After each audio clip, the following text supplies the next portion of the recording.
podrá haber actuaciones donde el juzgado pueda actuar en determinados delitos prácticamente sin la intervención policial. Lo sabes, yo en su momento cuando era fiscal intervine en algunos asuntos donde el policía solo intervino en el momento que tuvo que llevarse detenida a la persona, porque la investigación se refería a delitos de estafa que se podían investigar sin la presencia, sin la intervención de la policía, pero eran las situaciones más excepcionales.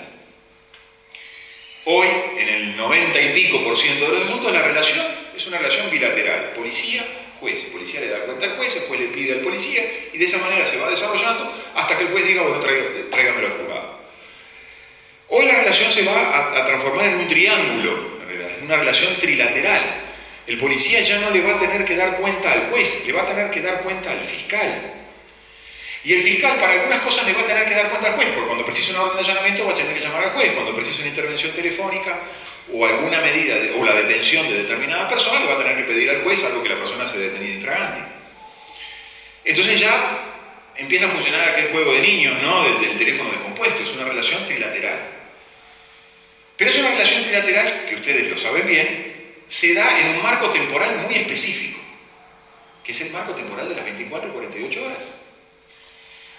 A las 24 horas de una persona detenida, privada de la libertad, esa persona tiene que declarar ante el juez, a las 48 horas el juez tiene que tomar una decisión sobre su situación. Si lo procesa, si no lo procesa, si lo procesa con prisión, si lo procesa sin prisión, en fin, lo que ustedes conocen, no voy a estar ahondando en eso. Pero estos plazos de las 24 y 48 horas, artículos 15 y 16, artículos 103 y 114 en la Constitución de 1830, son los que claramente nos están indicando que la relación no puede ser trilateral, sino que la relación tiene que ser bilateral, porque el tiempo no da para jugar un teléfono descompuesto de 3, sino que da para jugar un teléfono de 2. Cuando uso la expresión teléfono es una expresión un poco gráfica, pero para que se entienda. ¿Qué es lo que pasa? Que en los procesos inquisitivos es donde se están establecidos los plazos tan breves, de 24 o 48 horas. Son típicos de los procesos inquisitivos. En aquellos procesos acusatorios que han funcionado en el mundo, los procesos de detención son de más días, de 72 horas en los más chicos, de 5 días, de 7 días, en algunos casos en Inglaterra, en ocasiones excepcionales, como por ejemplo en la lucha contra la ira, hasta de 15 o más días. Con el abogado presente en la comisaría, sí, con el abogado presente en la comisaría, pero con plazos de detención mucho más prolongados antes que el individuo recién vaya a hablar con el juez. Rebobino entonces. El proceso inquisitivo es el que establece justamente plazos de detención breves, de 24 y 48 horas. Los plazos de 24 y 48 horas son incompatibles con un proceso acusatorio. Entonces, ahí viene la explicación, además, de que si el fiscal va a llevar al juez para aprobar ante el juez todo lo que recibe, que la policía le va dando, o que viene un particular y le denuncia, o que él toma conocimiento, si él lleva todo al juez, el 100% al juez, los tiempos no dan, porque tiene que correr en esas 24 horas para llevarle a la primera declaración. Y ahí viene la exigencia de los pactos. Así es como funciona en Estados Unidos, con plazos de detención más largos, pero acá imagínense, la exigencia de los pactos es, señores fiscales tienen que pactar, porque si ustedes pactan, ¿en qué va a consistir el pacto? El pacto va a consistir en que el individuo confiese. Si el individuo viene y confiesa, bueno, ahí no va a haber mayor discusión ni mayor debate en esa deliberación del pacto. Pero si el individuo no confiesa, o confiesa parcialmente los hechos, y existe la presunción de que cometió determinado delito, o puede haber cometido otro, el fiscal va a decir, en esa desesperación por llevar el asunto ante el juez, bueno, mira, hermano, yo tengo acá los elementos y puedo llevarte a juicio, entendiendo de que lo que tú cometiste es una rapiña, pero para hacerlo más fácil, vamos a dejarlo en un hurto especialmente, un arrebato, un hurto especialmente agravado. Yo te prometo que en lugar de los 5 años y 6 meses que te correspondería por la rapiña, te voy a pedir la pena mínima 12 meses, y a los 6 meses, la libertad anticipada se va a dar en primera instancia, a los 6 meses yo no me opongo al pedido de libertad anticipada que haga tu defensa, y entonces lo dejamos por ahí. Ustedes van a decir, eso no surge del código. No, el código lo único que dice, cuando habla de los pactos el código, cuando habla del proceso penal abreviado, eso fue incorporado por esta ley modificativa a mitad de camino, la 19.436. Cuando ustedes quieran buscar de los pactos tienen que ir a ese capítulo. Después hay unos mecanismos de procesos mecanismos alternativos, de procesos restaurativos que también van a influir. Hay otro mecanismo que se llama de la suspensión condicional del proceso que también va a estar influyendo. Se van a mezclar todos estos mecanismos para lograr esos pactos. Pero si quieren ir, vayan al capítulo del proceso penal abreviado, creo que es el artículo 382 por ahí del Código. Es el proceso que en principio sería excepcional, pero que se va a transformar en la regla, porque si la recomendación es que el 80% hay que pactar, ahora, esa recomendación está en el texto legal. ¿Por qué? Porque el texto inicial de ese capítulo dice que esto el proceso penal abreviado, el proceso por pacto, se va a aplicar a aquellos delitos que tengan hasta aquellos delitos que tengan como mínima los 6 años de penitenciaria.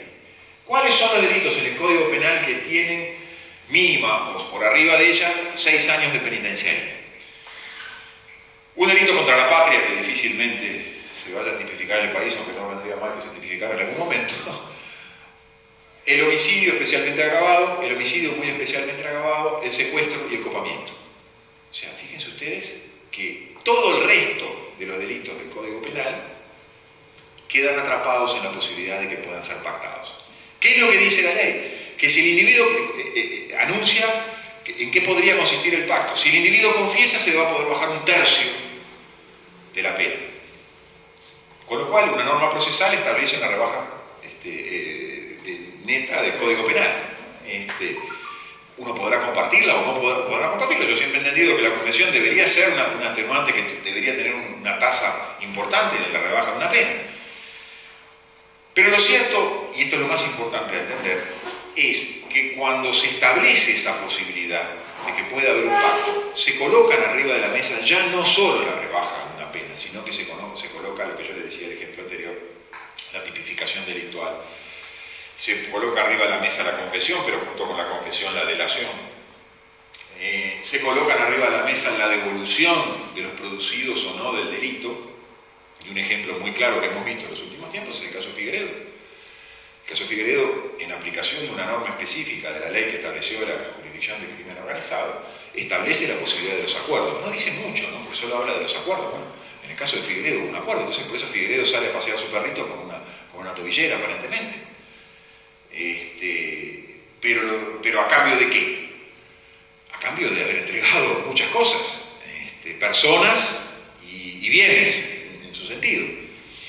El ir a los pactos supone negociar todo, poner arriba de la mesa todo. Confesión, delación, bienes,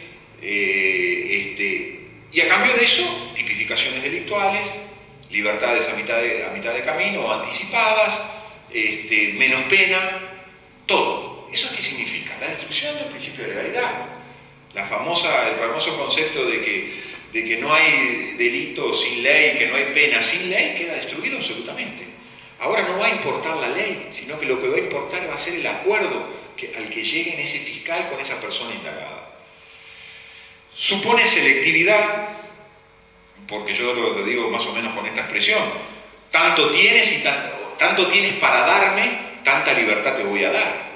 Si no tienes nada para darme, aunque seas inocente, te las voy a hacer pagar como figurita. Lo vengo diciendo hace mucho también, que este código obliga a que los fiscales se transformen en malas personas, sean o no sean. ¿Por qué? Porque el fiscal va a tener que estar presionando. La otra vez el doctor Subía dijo, yo tengo grandes discrepancias con el pensamiento del fiscal Subía, pero lo dijo con toda claridad: hay que eliminar la libertad condicional y la suspensión condicional de la pena, porque son dos libertades que impiden que uno pueda presionar para ir al pacto. Bueno, pero presionar para un pacto con una persona, ahora voy a soltar un poco el micrófono, una persona que saca los brazos y firma a través del calabozo, ¿esa persona está con libertad para firmar un acuerdo? ¿O esa persona está pensando, me van a tocar 5 años, tengo la opción de 5 años y 6 meses en el CONCAR o 6 meses en el CONCAR? ¿Cuál es la opción que tiene esa persona? Aún esa persona sea inocente. Y aún las pruebas que existan contra esa persona sean muy pocas. Va a tener que tener el coraje el individuo o el buen asesoramiento del abogado, decir, no, mire, yo no voy a declarar nada, no quiero pactar, no quiero confesar, pero el riesgo ¿cuál va a ser? Que el fiscal lo va a llevar por el camino largo, esto es un poco como el cuento de Caperucita, ¿no? No lo va a llevar por el camino corto del pacto, sino que lo va a llevar por el camino largo y mientras pasa el camino largo le va a imponer una prisión preventiva, le va a pedir al juez que le ponga una prisión preventiva. Y entonces va a tener que esperar el proceso guardado, con un resultado de incertidumbre. Si pacta, no, bueno, ya tiene asegurado cuál es su futuro. ¿Esto ya no pasa? Esto en alguna medida ya está pasando. En el ejemplo que yo le ponía de Figueredo está pasando. A mí me consta, me han mostrado, no de ahora, de hace 2 años, algún acta judicial del juzgado de Montevideo, donde se supone que están las mentes más capacitadas, más experimentadas a nivel judicial y de la fiscalía, donde hay acuerdos, donde a un individuo que supuestamente había cometido alguna apropiación indebida lo obligan a devolver en dinero lo que se había apropiado, le establecen las cuotas en cuál lo tiene que devolver. Esa acta la firman el juez y el fiscal, pero al final del acta se pone que para el caso que no devuelva una de las cuotas o que incumpla con la devolución de las cuotas, el fiscal va a tener derecho a mandarlo preso de vuelta. Eso no es derecho, eso es extorsión. Y a esto voy a otro aspecto que me interesa también marcar. Bueno, a partir de, es decir, donde más se da esa posibilidad, ya está anticipada, es en los delitos de crimen organizado. Los delitos de crimen organizado ya se habla de acuerdos. Aquí entramos en un camino, en un templaderal, porque esos acuerdos, esos pactos, van a ser documentados. ¿Dónde van a ser documentados? ¿Qué cláusulas se van a establecer? ¿Se van a escribir todas las cláusulas? Cuando se pactan distintas cosas arriba de la mesa, ¿no? Una mesa de negociación, una transacción, lo que va a pensar la ciudadanía, lo primero que va a pensar la ciudadanía es decir, bueno, por arriba de la mesa se pactó esto, y por debajo de la mesa ¿qué se pactó? Porque va a ser así. Otra cosa, yo siempre uso un poco esta imagen en los últimos días. Cuando uno va a un juzgado,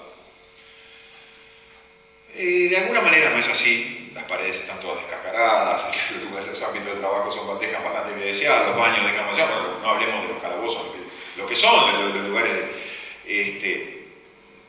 pero uno tiene la sensación cuando está en el juzgado, quizás es muy subjetiva, pero que tiene.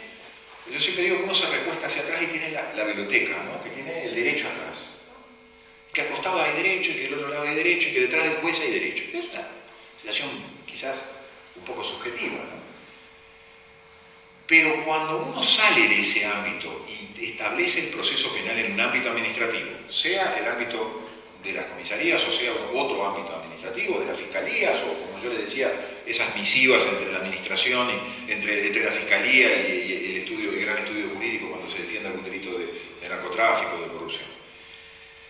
La sensación que uno tiene es que cuando el fiscal va a pactar, se introduce en un pantano, en un lodo. En primer lugar se coloca en la misma, a igual que el individuo que está siendo investigado. Se coloca en el mismo plano que el delincuente, si vamos a hablarlo en términos bien crudos. Y aquí voy yo un poco a las cosas que me resultan más increíbles, ¿no? Cuando alguien pacta con un delincuente, casi podemos decir que se vuelve delincuente. Cuando uno extorsiona a una persona privada de la libertad, ¿qué diferencia hay? No está cometiendo un delito. Claro, me dirán, es un delito legalizado o aceptado por la ley. Pero la conducta es tan perversa o inmoral como la del propio delincuente que comete una extorsión.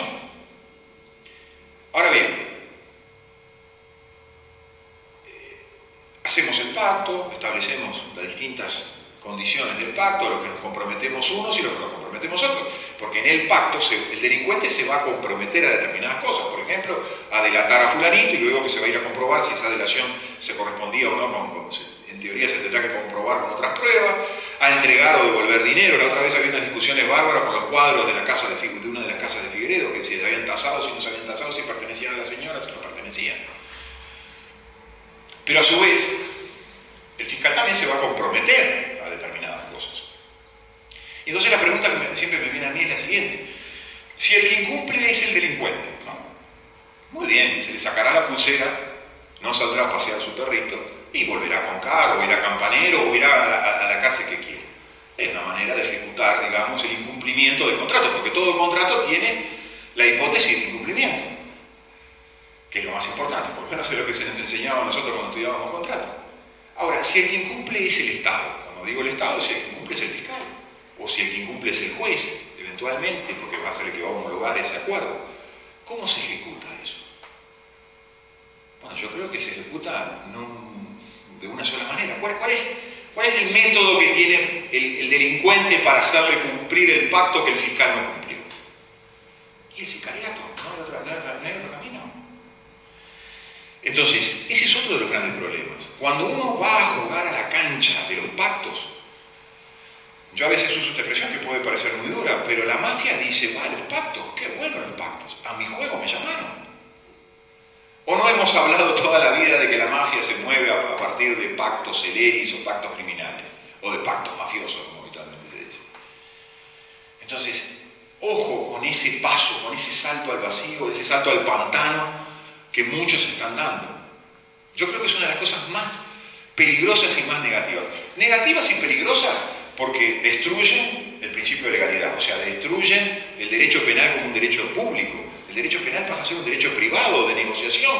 Cuando a nosotros siempre se nos dijo en la facultad que el derecho penal es un derecho público, lo es, que no puede ser transado, que no puede ser negociado. Ahora ponemos como la panacea la negociación del derecho penal. Estamos negociando el derecho penal como si fuera un derecho civil, un derecho comercial, como si fuera un mecanismo de intercambio y de trueque. Tanto tienes, tanto me puedes dar, tanta libertad te doy. Entonces el rigor del derecho penal, la obligatoriedad del derecho penal queda destruida. El principio de igualdad queda destruido, porque el que tiene podrá transar. El que tiene para delatar a la madre, delatará a la madre, aunque la madre no ha tenido que ver o no se ha tenido que ver. Pero el que no tiene madre, no tiene nada, entonces no puede delatar a nadie, entonces ese pagará las consecuencias y el otro tendrá una reducción de pena o será castigado por un delito que no se corresponde con la verdad. En Estados Unidos hay una gran crítica con respecto a esto. Insisto, en Estados Unidos el 95% de los asuntos se resuelven por este mecanismo. Y hay una crítica de los dos lados, de la izquierda, en Estados Unidos, de los liberales, como le dicen ellos. En Estados Unidos se dice, este es un proceso racista, eso es un proceso selectivo, donde los únicos que van presos son los latinos y los negros. De la derecha también hay una crítica. ¿Cuál es la crítica que hace el lado conservador norteamericano? Este es un proceso por el cual el individuo se lo procesa o se lo condena por un delito, pero que en realidad no se corresponde con la gravedad del delito que cometió, porque siempre se lo va a condenar por un delito inferior.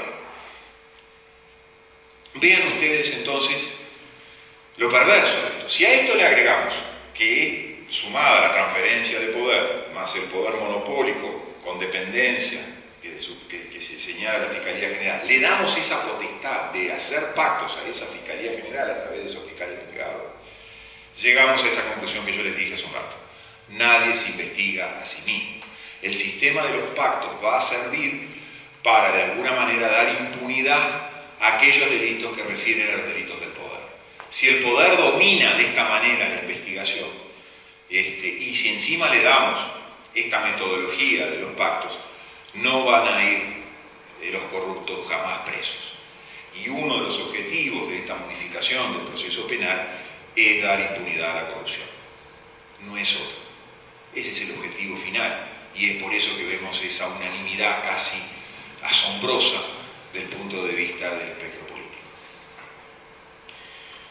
Para ir cerrando y simplemente hacer una última referencia, con este proceso de estas características, un presumario hecho en sede administrativa, bajo la dirección de un único individuo, un magistrado único, un fiscal general, con esta metodología de los pactos, y con esa imposición desde afuera y refrendada en la ley de que hay que pactar en el 80% de los asuntos. Yo escuché al doctor Pérez Manrique decir, no, esto del proceso abreviado va a ser para un porcentaje mínimo de asuntos.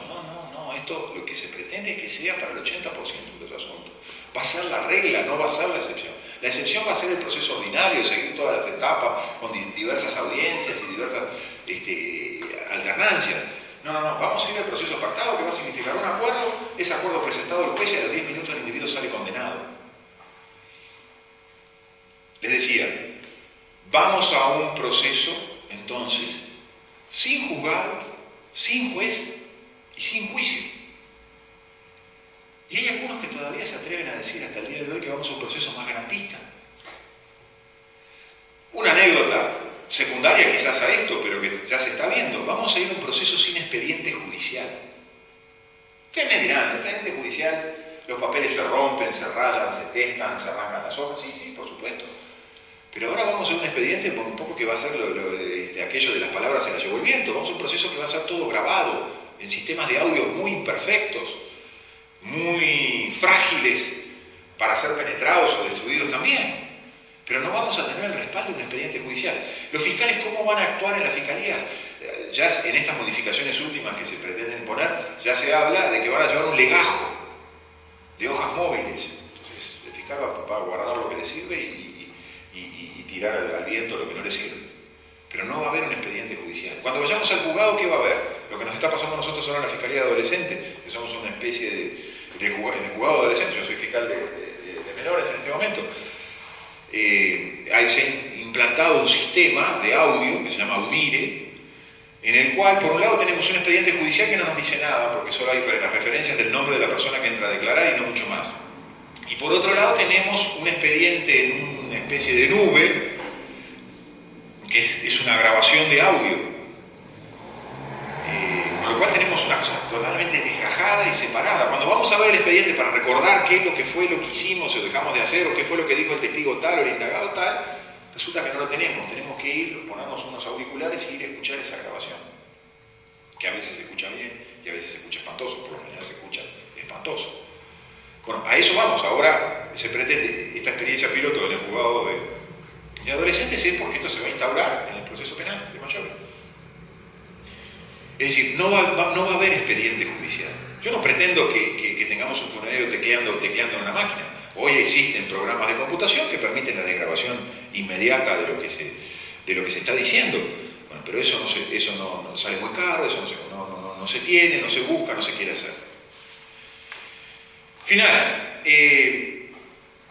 Vamos a un proceso, por lo tanto, de imposición exógena, escrito desde escritorios que ni siquiera están en nuestro país, o mejor dicho, lo que se ha hecho en nuestro país es hacer una mala copia de lo que viene de los escritorios del norte, y totalmente inadaptable, incompatible con nuestras realidades. Vamos a un proceso inconstitucional, porque esa transferencia de poder, ya dijimos, es inconstitucional, la violación de la independencia de los fiscales es inconstitucional, y el establecimiento de un proceso por pactos es inconstitucional. Vamos a un proceso inmoral. Yo creo que vamos a un proceso perverso, como les decía, que lo que busca es regresar al poder único, al poder del rey. Fíjense ustedes que al establecer este sistema de pactos, la ley ya no importa. El legislador ya no importa. Porque si todo se va a pactar, ¿para qué vamos a establecer determinadas penas o determinados delitos si luego se va a negociar en una mesa entre ese fiscal delegado y el delincuente?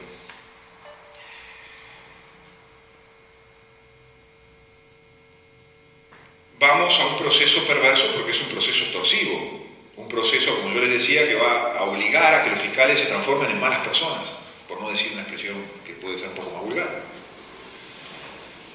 Vamos a un proceso caótico porque ¿qué pasa? Porque muchos empezaron a asustar de esto que se viene, se dieron cuenta que iban a tener que ir a negociar en un ámbito ajeno al juzgado, incluso en un ámbito ajeno a la fiscalía, iban a tener que ir a negociar con los delincuentes.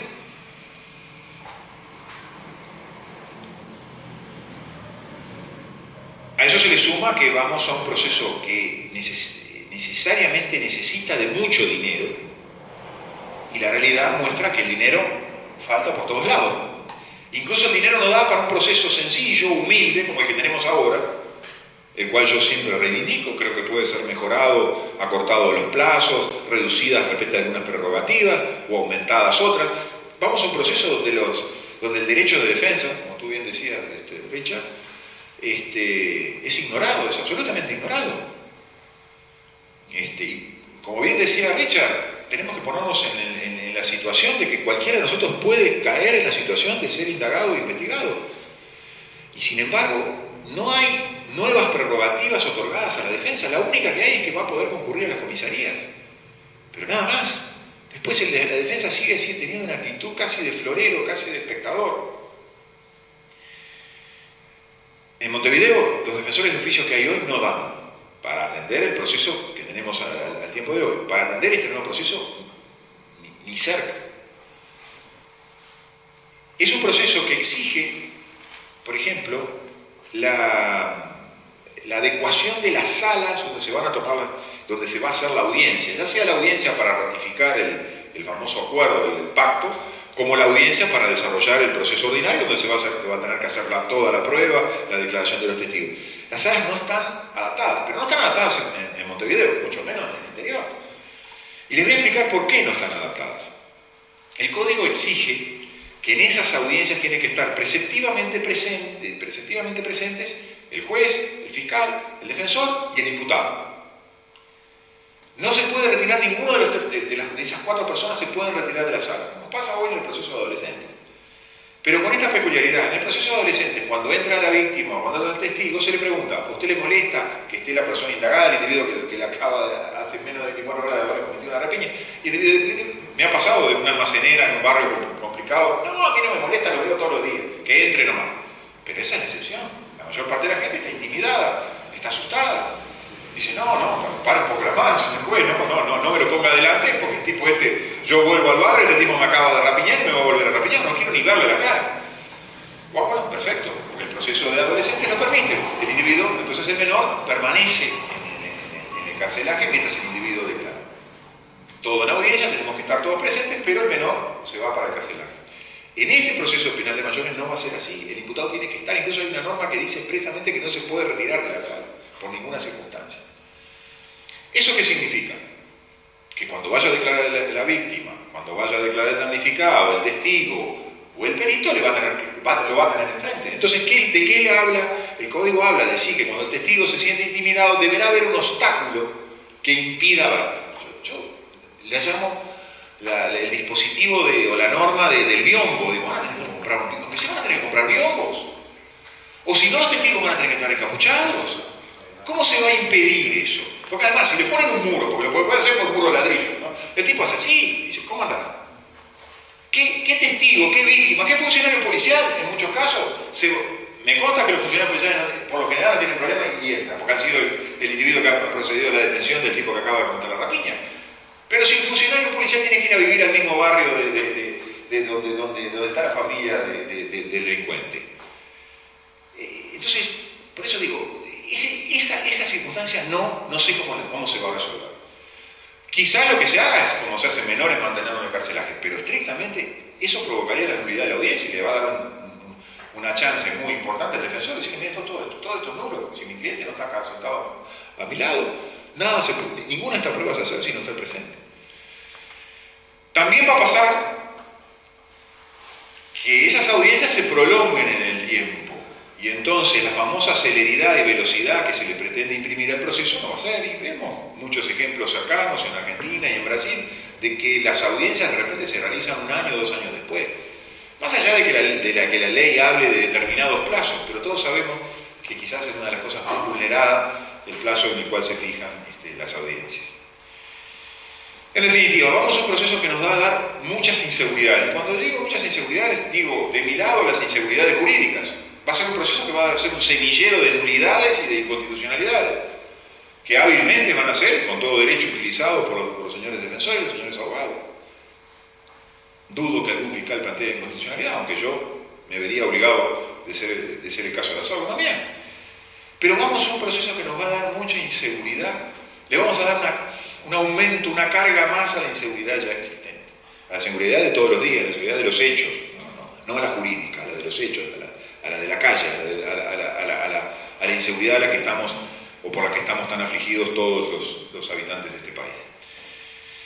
Ese ha sido un poco el examen, quizás un poco extendido. Quedo abierto a preguntas, interrogantes, y en la medida de mis conocimientos escasos trataré de contestar.